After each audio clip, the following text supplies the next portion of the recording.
आज का टॉपिक हमारा किस पे है? Residential status. नाउ सबसे पहले तो आपको समझना पड़ेगा रेसिडेंशियल स्टेटस और सिटीजनशिप दोनों अलग है। सिटीजनशिप अपने को कौन देता है? By constitution. Now as an individual कुछ देश में आप डुअल सिटीजनशिप ले सकते हो, दो जगह पे, बट इंडिया का कॉन्स्टिट्यूशन क्लियरली प्रोहिबिट करता है।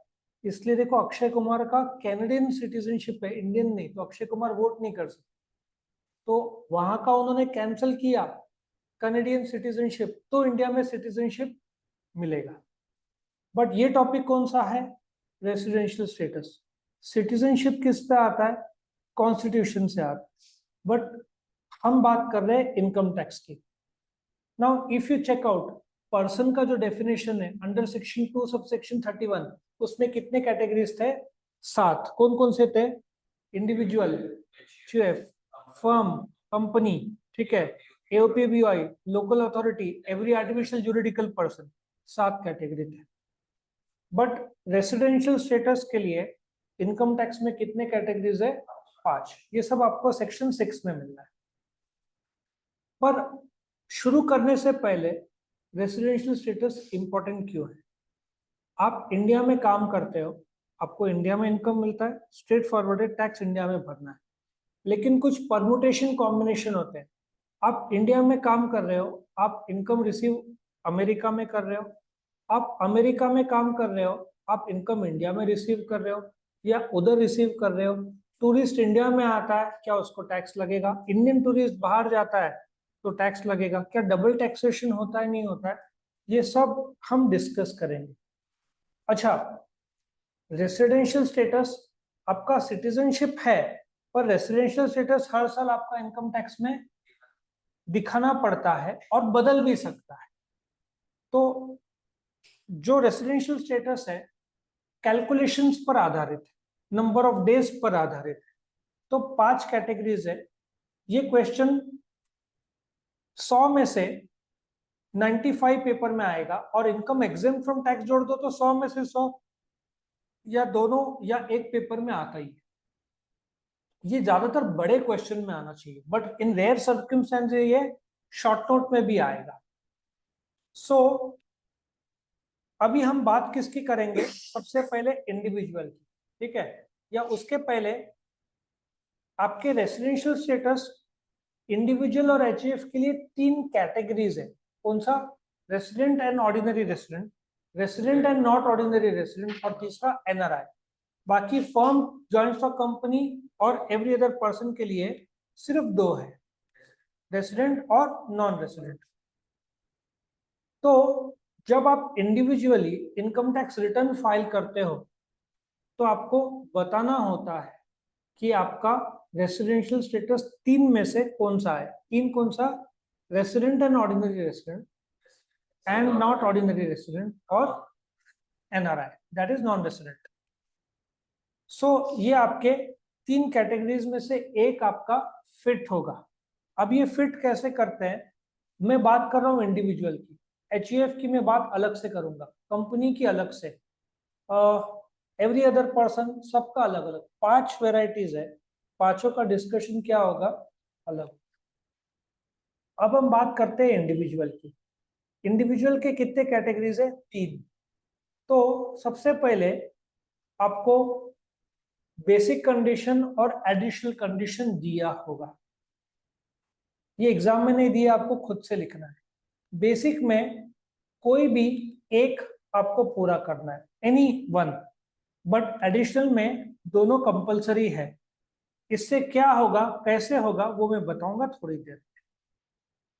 अभी बेसिक कंडीशन जो है आपका, ये आपको बेसिक कंडीशन से आप क्या बनोगे? रेसिडेंट बनोगे, ठीक है? बेसिक कंडीशन जो है इससे पता चलता है कि आप रेसिडेंट हो के नहीं।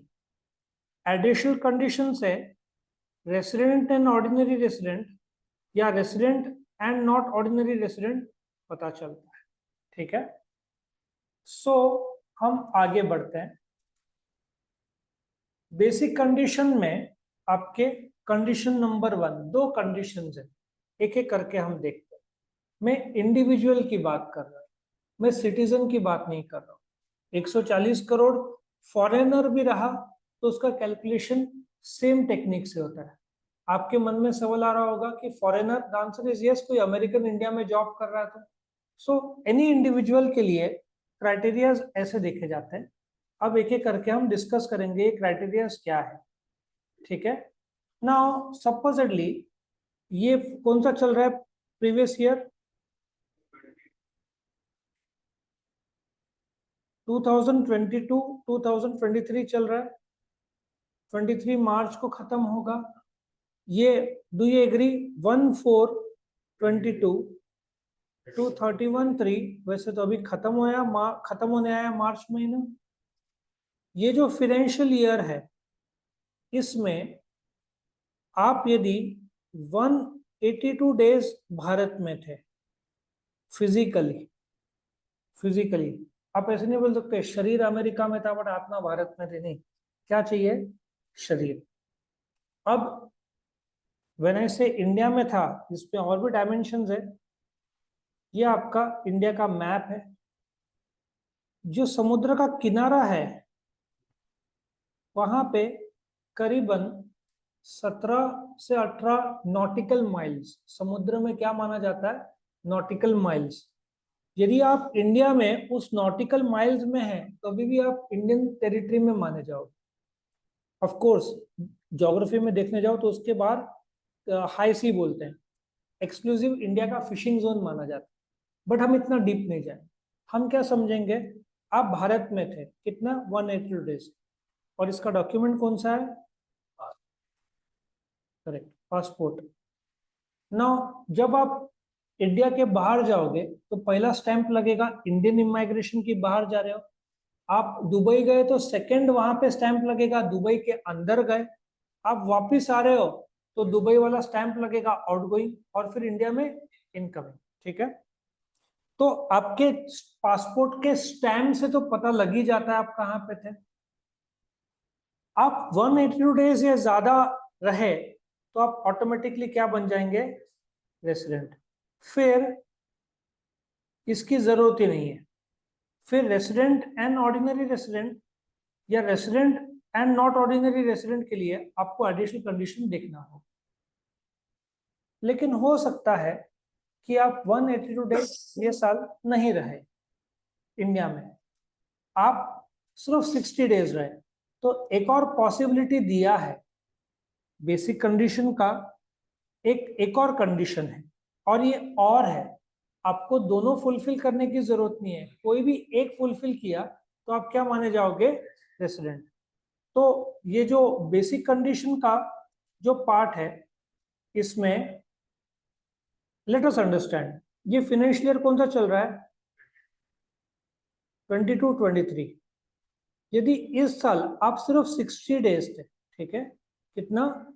सिर्फ 60 डेज थे, तो इसके पिछले 4 फाइनेंशियल ईयर में आ जाओ। 2021-22, 2021 और 18-19।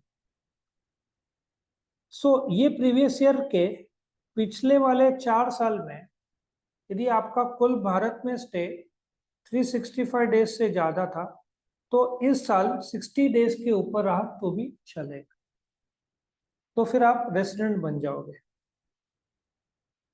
लेकिन एनआरआई में क्या होता है, आपने फॉरेन में कमाया तो इंडिया में टैक्स भरने की जरूरत नहीं रहती। तो आप 58 डेज थे, तो बेसिक कंडीशन सपोजिटली आप इंडिया में सिर्फ 58 डेज थे, क्या आपने कोई भी एक बेसिक कंडीशन फुलफिल किया तो आप क्या बन जाओगे? एनआरआई। तो एक आदमी को एनआरआई बनना है इनकम टैक्स के हिसाब से, टैक्स प्लानिंग करना है, तो उसने क्या करना चाहिए? मेरा क्वेश्चन समझ में आया? आपको एनआरआई बनना है, टैक्स बचाना है, तो आपको क्या करना चाहिए? मैं आपको बोलता हूँ, बराबर है। आप अप्रैल का महीना पूरा रखो, रुको इंडिया में, कोई दिक्कत नहीं। कितने डेज हुए आपके? आप मई के 29 को निकल जाओ इंडिया से, कितना हुआ 59, तो आप एनआरआई हो जाओगे। लॉजिक समझ में आया? या आप कुछ टाइम इंडिया में रहते कुछ टाइम बाहर, बस केयर लो कि आपका इंडिया में डे 16 हो, ठीक है। तो लेट अस एज्यूम आपने फुलफिल किया दोनों में से कोई भी एक कंडीशन, तो आप क्या बन गए, रेसिडेंट। तो अभी हम आते हैं नॉन रेसिडेंट के बारे में, ठीक है। तो let us understand non resident क्या बोलता है, या उसके पहले बेसिक कंडीशंस के एक्सेप्शंस क्या है वो हम देखते हैं। अभी जो बेसिक कंडीशंस आपने दो देखे, इसमें दो एक्सेप्शंस है। अभी एक्सेप्शन क्या है हम देखते हैं। अभी आप नौकरी के लिए बाहर जा रहे हो, आपके पास एम्प्लॉयमेंट वीजा है, तो बेसिक कंडीशन नंबर 2 आपके लिए लागू नहीं होगा, आपके लिए सिर्फ बेसिक कंडीशन नंबर 1 लागू होगा। और यदि PIO, person of Indian origin, किसको कहा जाता है, जिसके दादा दादी, ठीक है, या वंश जो है वो अनडिवाइडेड इंडिया में था, जब इंडिया का बंटवारा नहीं हुआ था। तो जैसे हमारे कुछ रिलेटिव्स कनाडा में सेट हुए, बहुत सारे पंजाबीज आपको कनाडा में मिलेंगे, बहुत सारे गुजरातीज आपको अमेरिका में मिलेंगे, बहुत सारे साउथ इंडियंस आपको दुबई में मिलेंगे, बहुत सारे मुस्लिम्स दोहा कतार में आपको मिलेंगे, खास करके कुवैत में, बहुत सारे कुवैत और इराक में। सो जिनके जैसे अनडिवाइडेड इंडिया में दादा बॉर्न हुए थे, बट पिताजी चले गए कनाडा में। अब मेरे पिताजी के भाई कनाडा में रहते हैं, वो इंडिया में मेरे फादर के सगे भाई, वो मेरे फादर से मिले आफ्टर 39 ईयर्स, वो इंडिया में आए, सब जनरेशन शुरू कर रहा था ना वो। So he will be treated as a person of Indian origin. तो आप 6 महीने के वीजा में आओ, कोई दिक्कत नहीं, क्योंकि आपके लिए सेकंड कंडीशन लागू नहीं होता। क्योंकि जो लोग आते हैं ऐसे, वो लोग रुकते हैं, वो लोग भी रुके थे, 1-2 महीना थे, तो टैक्स के इम्प्लीकेशन नहीं होते, क्योंकि आपके पर्सन ऑफ इंडियन ओरिजिन जो थे वो इंडिया में आ रहे हैं। तो सिंस आप सिर्फ 182 डेज का कायदा है, आप 180 दिन बिंदास रुको, आप एनआरआई माने जाओ। लॉजिक समझ में आ रहा है? तो ऐसा जनरेशन रहा है सबका। तो ये बेसिक कंडीशन है, इससे आप क्या बनोगे, रेसिडेंट, ठीक है। अब एडिशनल कंडीशन जो है, ये आपको ऑर्डिनरी या नॉट ऑर्डिनरी बनाएगा। अब वो कैसे बनाएगा वो मैं बताता हूँ। पहला, 2 आउट ऑफ 10 प्रीवियस ईयर्स। अभी मैं एक एग्जांपल लेके बताता हूँ आपको। फॉर एग्जांपल, यदि ये फाइनेंशियल ईयर कौन सा चल रहा है, 22-23, आप रेसिडेंट तो बन चुके हैं, ठीक है।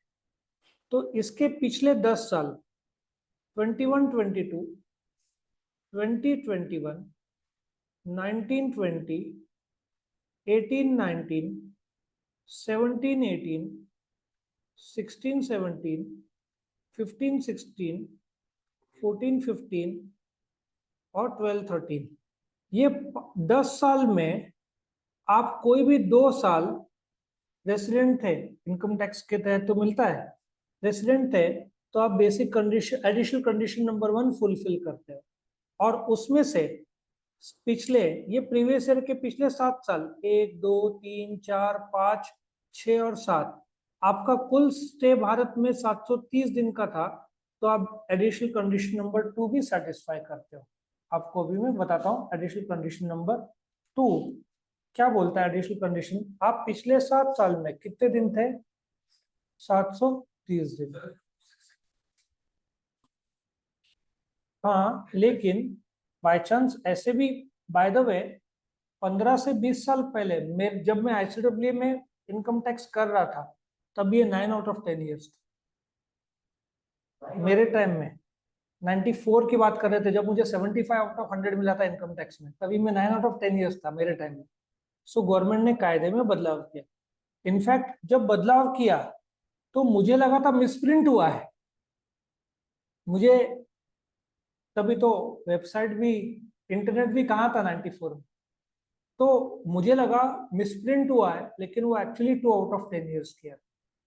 तो उसके पहले 94 95 के पहले या 96 के पहले मुझे चेक करना पड़ेगा किस तारीख को गवर्नमेंट ने ये 2/10 कर, और आपका 7 साल में 730 दिन फिजिकल स्टे इन इंडिया रहा, वापिस से पासपोर्ट आपका डॉक्यूमेंट है, आपको 10 साल के लिए पासपोर्ट मिलता है, तो एक प्रूफ रहता है, कोई उसमें दिक्कत नहीं है।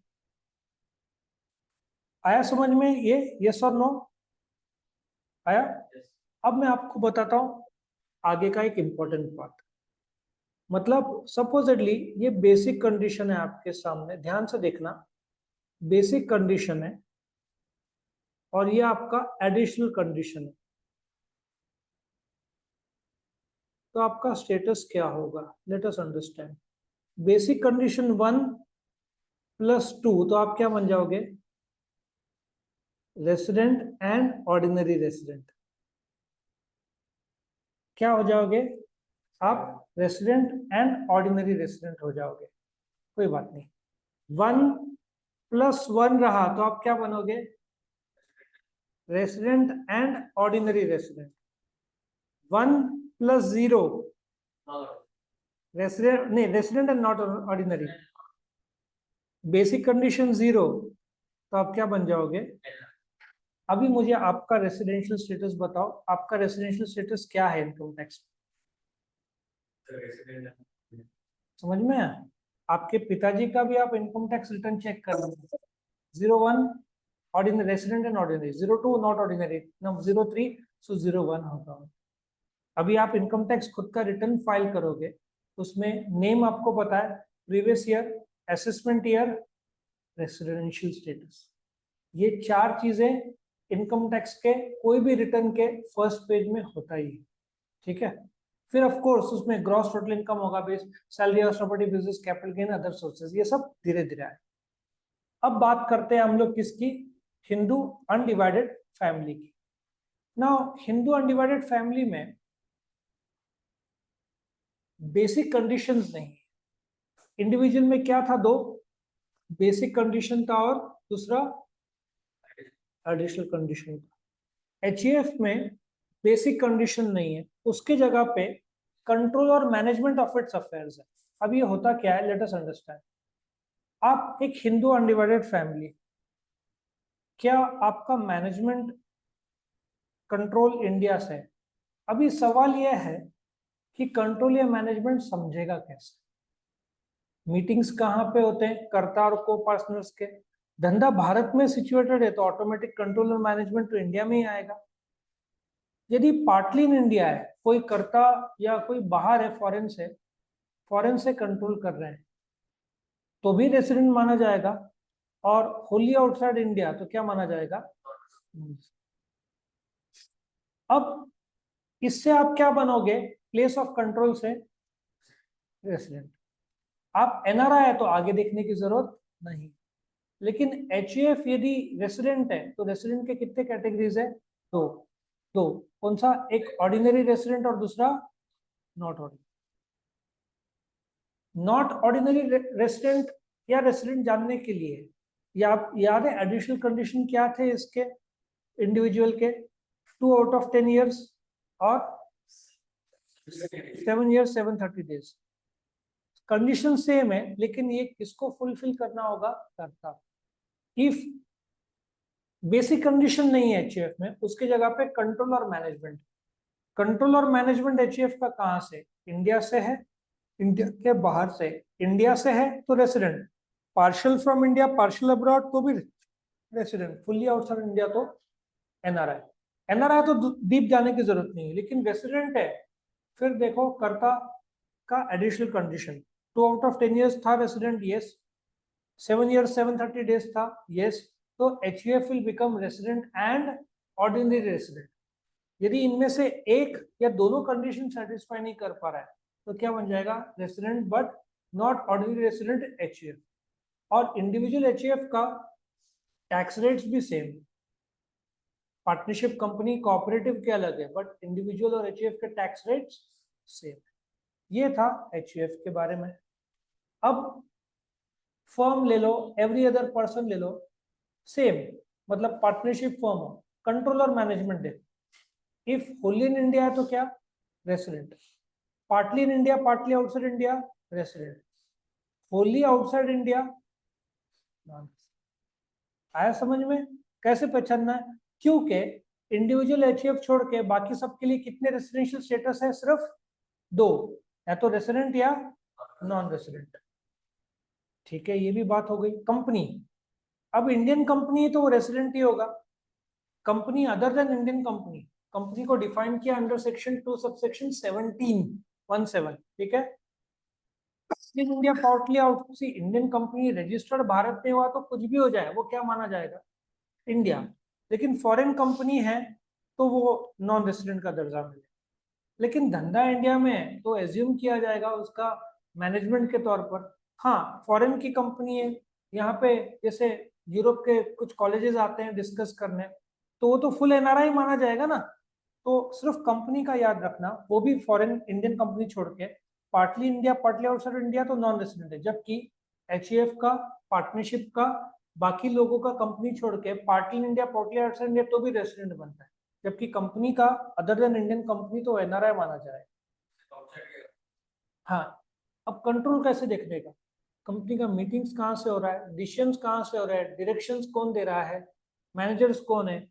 तुम स्ट्रक्चर देखो, डिस्कशन। अब जैसे बॉश जर्मन कंपनी है, लेकिन इंडिया में उसका प्लांट नासिक में एक है, बैंगलोर में एक है, दो है। सो प्लांट के कुछ डिसीजन इंडिया में भी होगा, बॉश से भी कुछ गवर्न होता होगा। तो सीधी बात है, पार्शियली। हाँ, Bosch because registered with the under the Indian companies act है तो इंडियन कंपनी माना जाएगा। बॉश इंडिया लिमिटेड है तो इंडियन कंपनी, ठीक है। सो इस प्रकार से आपके 5 के रेसिडेंशियल स्टेटस थे। कौन से? Individual, HUF, partnership firm and every other person, और आपका कंपनी, ठीक है ना। पार्टनरशिप फर्म और एवरी अदर पर्सन अलग है। आपका मंदिर मस्जिद सब किस में आएगा? Every other person. सीधी बात है, मंदिर मस्जिद है तो वो रेसिडेंट ही माना जाएगा। हालांकि उनको बहुत हद तक, पूरा हद तक टैक्स माफ है। यदि इनकम टैक्स के 11, 12, 13 के कायदे उन्होंने फॉलो किए, मंदिर, मस्जिद, चर्च, गुरुद्वारा सबको टैक्स। कुछ क्वेश्चन है तुम्हारे? ओके, सो यहाँ पे खत्म होता है।